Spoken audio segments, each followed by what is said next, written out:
Hello, ladies and gentlemen, and welcome to the second episode of Robbie TV's Sports Interviews. My guest today is Iona Head Baseball coach Paul Panik. Hello, coach. How are you doing today? Robbie, thanks for having me, man. This is great. I'm really excited. I'm alive and ticking. Alive and ticking. Amen. I know you're very busy, so I appreciate you coming out and spending a few minutes with me. No, anytime. You know that. Anytime. Means a lot. Uh, well, how are you and your family doing during these uncertain times?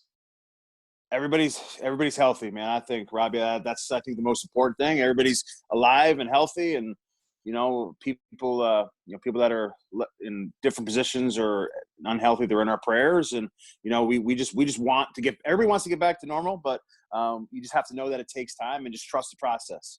How Yep. how are you? How are you and your family? Everybody's good? Everybody's good here. Yep, a little bored, but Yeah, that's the least of our worries, of course, 100%. Yeah. You doing anything fun to keep yourself busy? Well, between walks with the dog, taking playing Call of Duty with my brother, and I've actually started. I started it this winter, but a kind of a neat hobby for me is I like to garden. So, Oh, but wow. obviously we're in an apartment. So what I have lettuce growing. I got lettuce, avocados, and lemons. And we also have a Japanese maple tree in here. Now, the crazy thing about the lemons is that it takes 3 years to produce fruit, and the avocados takes about 10 years. So this is a long-term play for me. Yeah. Hopefully by that point I'll have a house by then. Right? I'll have a house to plant all this stuff and actually, have a nice garden. But it'll be, what it keeps me entertained. I watch it every day. I look at all the leaves. Everything's good, and so it takes up maybe half hour of my day. But it's better than sitting on the couch twiddling my thumbs for an extra half an hour. Yeah, amen. And you're actually very good friends with my buddy of mine, Brian Merkel, who is an Yep. Iona legend. He holds the home run record. He's a great Hmm. guy, isn't he? He's a legend. He's been a fantastic supporter of me in the program.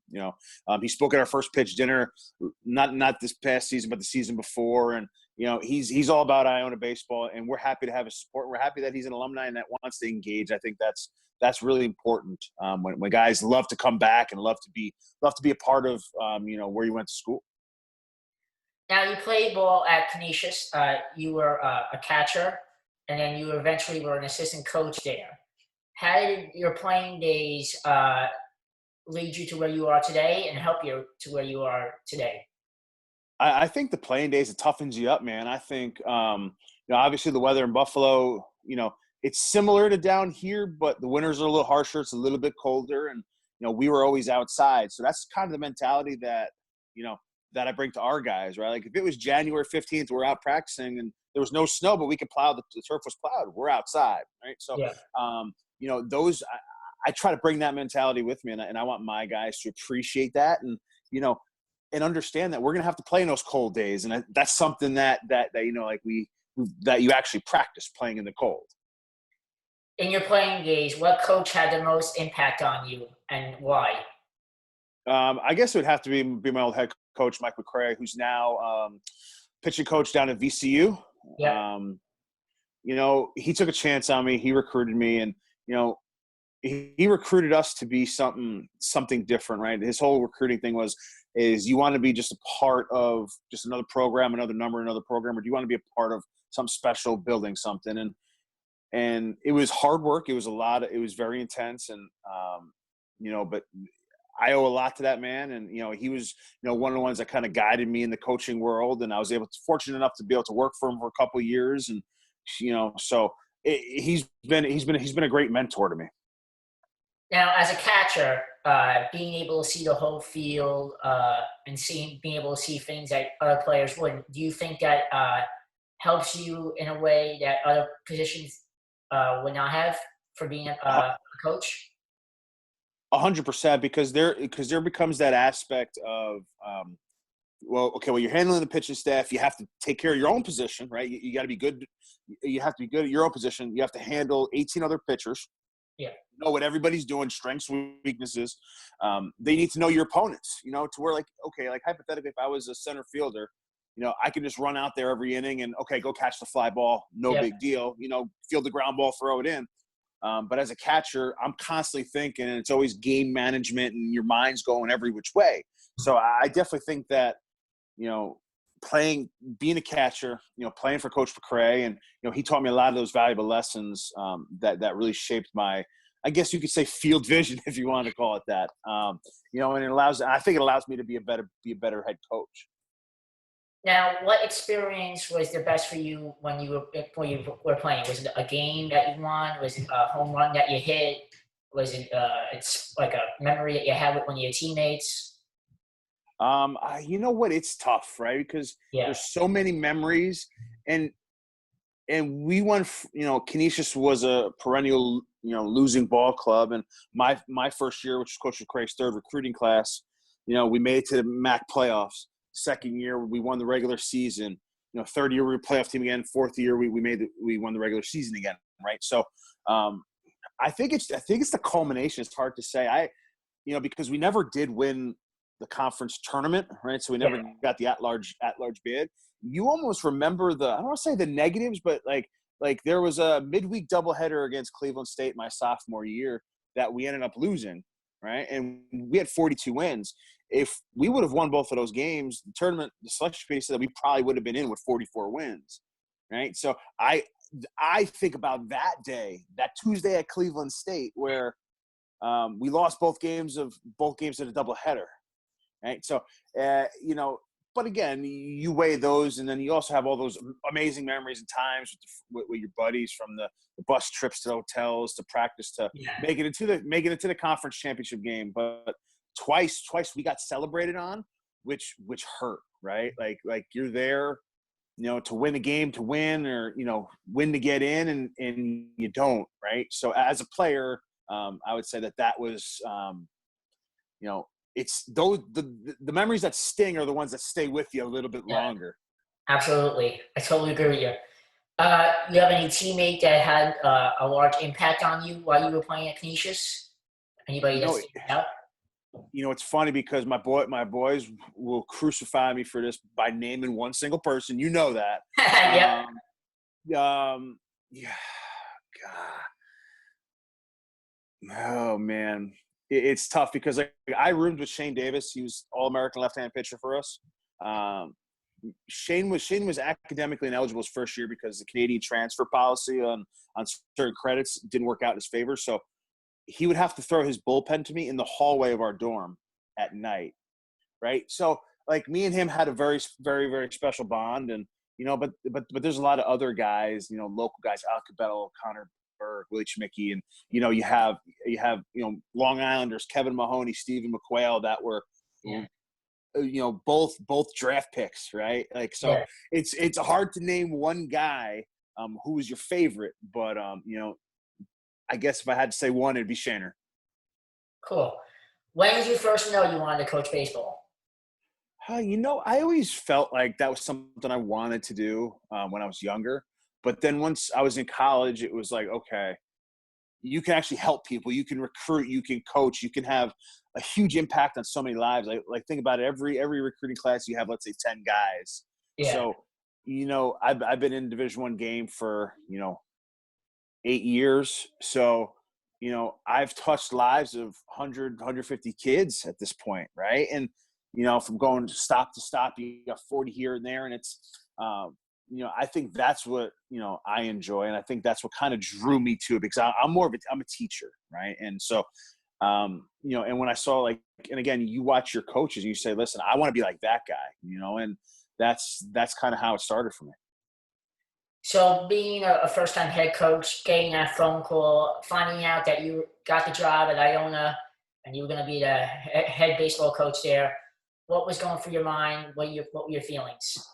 You know, it was a feeling of like a culmination of everything, you know, your whole coaching career, that kind of rolls into one kind of emotion, like 5 seconds. Like I flashed back to me starting my coaching career, literally packing up my car with a little bit of money in my bank account and heading out to Butler to take a volunteer job. And, you know, every single stop, it all kind of flashes back through your eyes really quickly. It was excitement. It was joy. It was a thrill, you know, and then it's like, okay, I got to go to work now. Yeah. It's my program. It's my show. No longer is it somebody else's program that you're working for. It's yours now. So I guess is very special. Yeah. You were actually an assistant coach at Iona back in 2016. What made you want to come back? It's the people. It's the people at Iona. The support and the people always kind of bring you home when um, when you kind of go a separate way, and it's a special place. And I knew a bunch of the guys back, right? And I knew that we could do something there. Like, when coaches talk about, well, what's a good head coach job, what's not a good job, and there's a lot of potential at Iona, right? So for me, that was part of the thing that drew me back to it. You actually have a lot of history with Mac Baseball. You play at Canisius. You coach at Canisius. You coach at Niagara, and now you're at Iona. What about Mac Baseball and its competition do you love so much? I think that it's every weekend it's a dogfight, right? Like if you look at the standings, there's always ties and everybody's jammed together. And like, my first year, we missed the playoffs by, 2.5, 3 games. But it felt a lot closer than that, right? Everybody's jammed tight, and that anybody on any given weekend can beat anybody. Yeah. From the top to the bottom, and that's the beauty of it. Like that's the beauty of Mac Baseball is that there's a lot of parity, and there's a lot of very, very good teams, and that it's actually it's a fight. It's a dog fight every single weekend. So after having a year under your belt as a head coach, what are your thoughts about the future of the program and where it's going? Oh man, I'm really excited. I think we have a strong base of players. I think that the guys, the recruiting classes are really good. Our 2020 class is really good. Obviously with the COVID-19 stuff, the 21 recruiting class kind of gets a little murky there because we got to figure out who's coming, who's going. But we have a great foundation laid. Now it's just about executing. You got to go out there, and now it's about winning ball games. Third year you've had a couple recruiting classes in. Now it's let's go. It's time to start. Moving forward and winning some ball games. Yep. How did the cancellation of the season affect your program, players, and even you? It's tough because a lot of the players lost like their senior year, right? So for some of the guys, they're moving on. A bunch of them are going into the business world and getting jobs and stuff. A couple guys are looking to one guy's going Power 5 grad transfer, and that's just kind of what the nature of the game's gonna be for the next couple of years. A lot of guys grad transfer, take years, and then we have a couple guys coming back. So it's exciting to bring those seniors back for that 5th year. So it took away everything because I thought we were gonna have a very good year and we were starting to figure some things out. So that hurt, but we can't look behind us anymore, right? It's over. It's done. We just got to build for the future. So we're excited about where we are and where we're moving. So after a year and a couple of games, because you did play some games this year, Right? Who was the hardest team in the MAC conference to play? Would you say? It's tricky, right? Because each team, there's so many teams that have a lot of like a lot of things that are tricky to play against, and a lot of teams that have other things that are tricky to play against. Yeah. Obviously it's a team like a Canisius, right? There, like they always do the little things right. A team like Marist, they always pitch it and then they swing it really good. Siena's just always all around a good ball club. Same thing with Manhattan, and then you go down, Monmouth and Quinnipiac who won a couple games in the regional tournament, 2 years ago, right? So there's so many teams that do a lot of stuff well. So it's hard to single one out, but a lot of the teams do stuff that give you fits. As a coach, each weekend you're worried about something. Like these guys are very offensive. These guys really pitch it. We gotta do this. We gotta do that. So it's really hard to single one team out, but But I would say that each team has at least one thing that'll give you a fit on any single weekend. Cool. As a head coach, do you have one win that is special to you or it stands out in your year and couple of games or no? Uh, obviously it has to be your first one, right? Yeah, When we beat Hofstra last year, has to be your first win, I think, right? yeah. So I'm hoping there's many more coming, right? But the first one's always the most special. Can you give me the difference between how players are today compared to when you played, meaning attitudes, behaviors, lifestyle? I think with the develop of the internet, smartphones, and all that, guys are connected to other people a lot quicker, right? So Yeah, they find out information about people a lot quicker. Like for example, we have a kid, a transfer coming in from Middle Tennessee. There's another kid. There's a couple transfers, a couple guys here, a couple guys there, and you know people find out who they are very quickly. Like when we were in college, it was, oh, okay, well, who are the new freshmen, right? yeah. But here everybody's talking to each other, everybody knows each other, and it's actually kind of cool to see, where everybody is. But I think it also makes my job more challenging in a sense of, with this day and age, guys are glued to their phones. Like we didn't, you know, guys were sitting at team meal and guys are on their phones, right? I'm on my phone because I'm recruiting, right? So it's just changed. It's just different these days. It's just really tricky. So, how are you keeping in contact with your players during this pandemic and your coaching staff? Just kind of like what we're doing is I have weekly Zooms with my staff. We have I've talked to every single person on the phone, text. Obviously, we just went through our end of the year Zoom meetings, our exit meetings. Yeah, We had a couple team meetings through Zoom, and it's tough because you want to give guys space. But like for me, I wanted to give them some space early. mhm. Didn't I didn't want to be over the top, right away. You want, because again, a season gets ripped from underneath you, and everybody grieves in their own way. Everybody kind of internalizes it. So that's kind of how that's how I handled it. Right, wrong, or different, but it's been good for the guys to communicate and stay with each other too. Yeah, definitely. Communication is key. How are you going about getting new recruits for next year when there wasn't really a season to begin with, and with everything going on with the pandemic?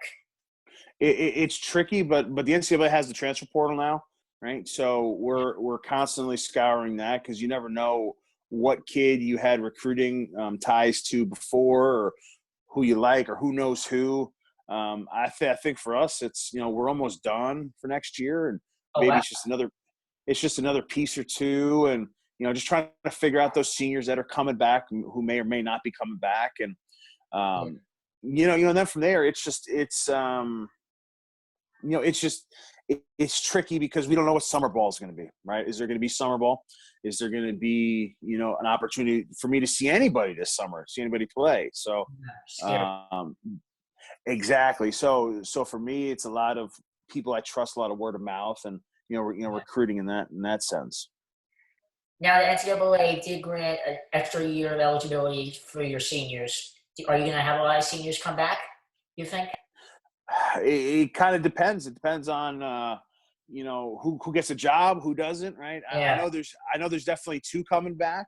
Hopefully there's a third. And then it's just kind of, everybody's at a different cycle in their life. Some guys are ready to start work. Some guys are still chasing a professional dream, right? So everybody's just in their own personal space in their world. So during this pandemic, how are you making sure you guys stay healthy and fit for next year? So Coach Kelly and Coach Nick have sent out, our strength coaches have sent out like home workouts that they can do to try to Yeah. stay in shape. But it's tough. Like we can't require them to do anything, right? With the CARA rules, we can't say, oh, you have to work out for X amount of time this day and that day. It's just hoping that you hope that guys take their craft seriously, Yeah. so that they're ready to perform, whether it's next fall or in summer ball in the summer leagues, if there is the opportunity there. So that's kind of where I have to trust my players, right? As much as a head coach, you can be a control freak at times, and really worry about this and that and this and that. Yeah. You have to trust your guys. You recruited them. A lot of them a lot of them are my guys. Like, I got to trust them. So you mentioned before that the weather is really tough in the Northeast because it's so hard to tell, so changing every day. How do you prepare your squad for the constant inclement weather? We go outside no matter what the weather is, right? We'll go out in the rain. It will go out when it's 25 degrees. There's nothing like it being 38 degrees and lightly raining. Your hand is red and swollen, right? Yeah. Because you're cold. You don't have any feeling in your fingertips. Now you got to throw a baseball across the diamond, right? So you got to practice it, right? I can't expect them to be playing at home in March in a conference game, slightly raining, 38 degrees, feel the ground ball, throw it to first without practicing it. Right? Yeah. So that's how I like to attack that with the guys. Do you think that being a college in the Northeast affects recruiting? I think that it geographically shapes where we recruit, right? Like I'm generally South Jersey up into a little upstate New York and into PA a little bit, into Connecticut a little bit, touch into Massachusetts. We have two kids coming from Maryland, right? So I'm not going I'm not going to Wyoming to recruit. I'm not going to Arkansas to recruit, right? So I think you just regionalize it, and I think it allows you to pick the kids that want to be at your school, not necessarily a cattle call per se. I gotcha. Your brother is actually a professional baseball player, Joe Panik of the Toronto Blue Jays. First of all, how is he doing? Healthy, and he's bored, man. He's bored. He wants to get back playing. He's itching. Like, I play video games with him, whatever it is, and it's just like, okay, like, can we go play? I want to play. Because I think that professional sports is a way to start getting things going back again. And whether you have fans or not, I still think that it'd be good to, hey, get games on the television and have people actually having something to watch, right? I'm watching Mike Tyson boxing on ESPN Classic. From like, and it's like, okay, like, I know he beats this guy, I know he knocks him out, but I'm still watching it, right? Because there's nothing to watch, right? So, and that's where, that's where I think sports can really help, the general population. How is he keeping himself prepared so he's ready to go when we do eventually get the call that we can play again? So he has a cage in his basement. Right, so he hits down there daily, and he has the gym that he works out at right before the state closed all the non-essential businesses and stuff. He was able to grab free weights, dumbbells, barbells, grab a lot of equipment, throw it in the back of the car, brought it home, and that's in his basement. So he's able to work out. He's able to do pretty much everything. He's able to do pretty much everything he could in the off season. It's just tough. It's just tough when you go off season training. You get back spring training games, you're playing for a couple of weeks, and now you're right back to it. So everybody's chomping at the bit. It's very difficult. I can't imagine keep your body in that shape, Right. Okay, now I'm going to do something what I call the lightning round. I do it every interview. For these following questions, I want rapid speed. I only want one-word answers if possible. Oh, okay. Let's go. Let's fire it up. Okay. Favorite sport other than baseball? Go. Hockey. Wow. Favorite team in the MLB besides the Toronto Blue Jays? Yankees. Nice. Favorite movie? Saving Private Ryan. Oh, good one. I love Tom Hanks. It's a classic. It's a classic. I tell you what. A lot of the kids these days don't even know about that movie. I'll bring it on the bus. They have no idea. What are we watching? That's great. Favorite hobby? Call of Duty. Yeah. Video nice. games. It's a great game. If you won the lottery, what would you do with the money? Retire. Really?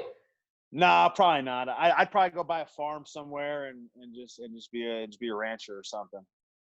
Favorite food? Oh, mom's chicken cutlets. Good choice. Name 5 items you cannot live without. Okay, I'll pause the timer. Can these be people or just tangible items? Give me people, sure. Okay, I would have to say I'll group fiance, dog. Okay, my my cell phone because my parents call it the bat phone. Right, it's always ringing. Geez, what else? Um, I guess a good pair of sneakers and um, my PlayStation 4. Oh, but if you don't have internet, I don't know. Do we have internet? How Sure. does that work? Favorite vacation spot? Home. I like staying home because I'm on the road so much. I love staying home. Oh, really? Yeah. Is that exhausting, traveling all the time? Um, no, because I enjoy it so much, right? Like I really enjoy it, so it doesn't bother me. But when I have a chance to be home for a couple days, I like to just shut it off and be home. Yeah, I gotcha. It's nice just to relax sometimes. And my last question for you: best interviewer in New York? It's gotta be you, Robbie T. I Gotta be you. edited that last time with Joe Mahala too. I love That it. concludes our interview. Thank you so much for your time. It's been a pleasure. No Uh, problem. Thanks for having me, Robbie. I appreciate it. oh, anytime. You've been a great, great, great guest. I hope you and your Thank you. family stay safe. You too. Stay well. Stay healthy. Okay. Be good. Be Okay. well. Thanks everyone for watching. Until next week, I'm Robbie Twyble. Stay safe, everyone.